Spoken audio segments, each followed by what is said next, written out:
Welcome back, Apaches. We hope you all had a fun time at the assembly.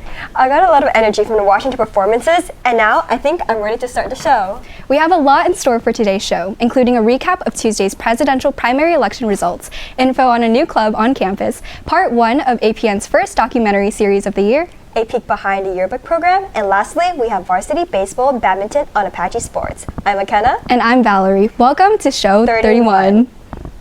There's no place I'd rather be than enjoying a classic film with my fellow classmates before the year comes to an end. Let's cherish the last few moments we have left of high school by joining Senior Council next Friday from 5 to 7 p.m. in the NPR for a screening of Ratatouille. Bring your cozy pajamas, blankets, and pillows, and get ready to watch Remy achieve his greatest dreams of becoming a chef. They may not be serving 5-star Ratatouille meals, but there will be free chicken, popcorn, and milk tea. See you there, seniors. As citizens from over a dozen states went to polls this past Tuesday to vote in the 2020 primaries, the future of the Democratic Party will be determined soon. Let's head over to Coco to find out the results. Super Tuesday is the U.S. presidential primary election day in February or March when the greatest number of U.S. states hold primary elections and caucuses. The results on Super Tuesday are a strong indicator of the likely eventual nominee of each political party. Joseph Biden won 10 primaries in Virginia, Alabama, Arkansas, Massachusetts, Minnesota, North Carolina, Oklahoma, Tennessee, and Texas. Bernie Sanders, on the other hand, won his home state Vermont, Colorado, Utah, and California. We have some serious issues to overcome, and my hope would be that whoever becomes president will work on bringing this country back together again. Yesterday, Michael Bloomberg dropped out of the race and endorsed Biden. There was no other choice for him after spending more than $500 million without making any significant breakthrough. Elizabeth Warren's progressive policy proposals failed to attract a broader political coalition and exited on Thursday. Pete Buttigieg and Amy Klobuchar dropped out of the race as well. In California, voters reported long waiting hours to cast their ballots.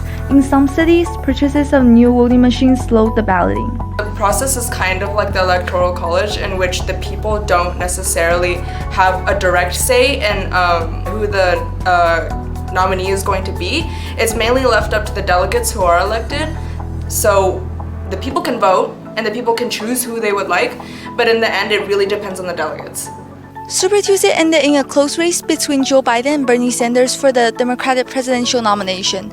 Results are still rolling in with half the delegates still available in the upcoming primaries. But for now, this has been Coco, and back to you guys in the studio. Allies and FCA are hosting an outreach week to spread positivity and hope in our lives. Join them next week starting Monday in the NPR during lunch. There will be guest speakers, various activities, and free food. You don't want to miss out. APN has been bringing students hard-hitting news and updates on local and school matters for more than 4 decades. If you have the drive and passion to learn more about anchoring, live streaming, or video editing, here is some.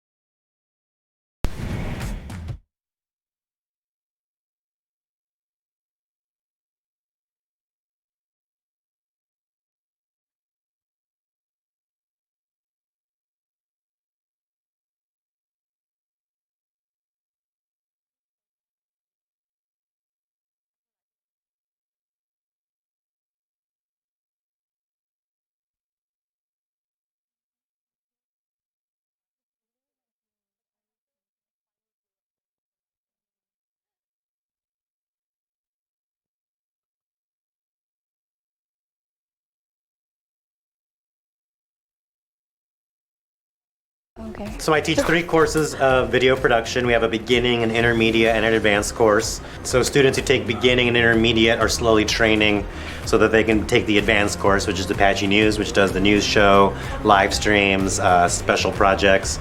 In fact, we're shooting this project right now for you. And then we also have the live weekly news show, which is Apache News. So students produce that show. They learn camera, editing, storytelling. They do every part of it, from being in here in the control room and using the video switcher to being in the studio as the anchors, the floor manager, the camera people. They do it all. I think the most rewarding thing about being in a video production class is just having another creative outlet that's not necessarily verbal, it's not necessarily just physical, but it's a combination of visual things, it's entertainment, it's informing people, and I think it's really cool to be able to bring people together to not only learn and enjoy something, but through a way that's very relevant to how we conduct ourselves in the 21st century.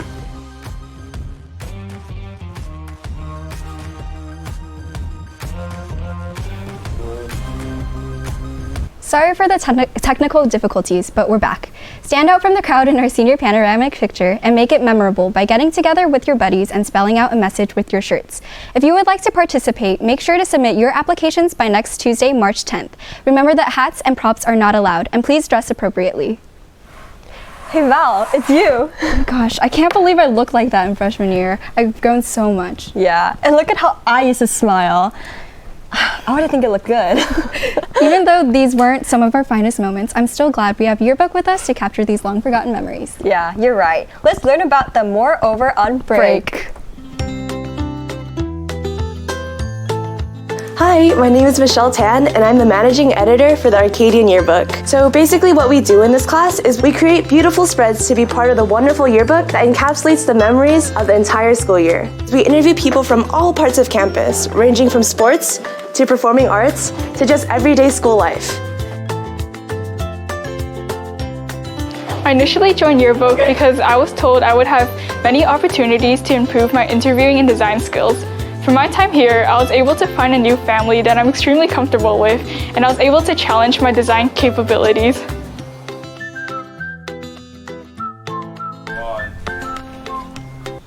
If you have a passion for film, get your cameras ready and participate in AES video contest Arcadia's Got Talent. Submit a 1-minute video answering the question, what is the purpose of AEF and Arcadia Unified School District? And why is it important to support AEF? Email your video to info@arcadiaedfoundation.org by March 25th. Good luck, Apaches! Many people tend to overlook the hardships children face around the world. However, there's one club on campus dedicated towards bringing awareness to this issue. Let's go to Nikki with the details on Unicef Club. Here in Arcadia, most children grow up with a high-level education, supportive community, and comfortable living environment. However, many places around the world do not supply the same conditions. If you want to help make a difference for children living in poverty, then UNICEF may be the club for you. The United Nations International Children's Emergency Fund, also known as UNICEF, is a club in Arcadia High School which strives to spread awareness about the struggles that many children around the world face daily, such as violence, human trafficking, starvation, and much more. As I was going through the UNICEF page, the actual UNICEF page, I realized that the school doesn't have one club and many schools have it. It is a good opportunity to help people from other countries, but also to make Arcadia High School very involved with UNICEF. The club also fundraises the UNICEF organization, who work with partners worldwide to expand access to services and promote policies that protect children around the world. UNICEF organizes meetings where they give presentations as team members share their ideas and brainstorm with one another. Right now, in February, we are brainstorming our event for March, which is Water Walk. So we are hosting a Water Walk activity at the Rally Court, which you guys should keep an eye out for. If you're interested in joining, meetings take place every Tuesday at D108. This has been Nikki. Back to you guys in the studio. Los Angeles has recently declared a state of emergency as a result of the COVID-19 virus. While the situation continues to escalate, APN will make sure to keep you updated on this pandemic. Stay tuned next week for Coronavirus Part 3. Today at the PEP Assembly, you guys are introduced to some academic teams and aspiring sports athletes. They showed off their chemistry as a team, but we're here to highlight how they played on the field. Ian and Kamal are here for a recap of this week's games. So guys, what did this week hold for our Apache sports teams? Yeah, this week was absolutely crazy. Yeah, both baseball and badminton had dominant games against Burbank and Wilson. And we're so excited to be covering them here on Apache Sports. On Tuesday, our boys' baseball team looked to defend their league title as they went up against Burbank in their first league game. Yeah, and the Apaches got off to a hot start with 2 runs in the first inning, which gave starting pitcher Justin Rios some much-needed run support after a Mikey Easter scoreboard-hitting home run. Definitely. In his first 2 starts this season, he has struggled in the early innings, but came out strong with a couple strikeouts against Burbank's top hitters. Yep, it was a huge showing for the Bishop Vermont transfer as he had a complete game shutout.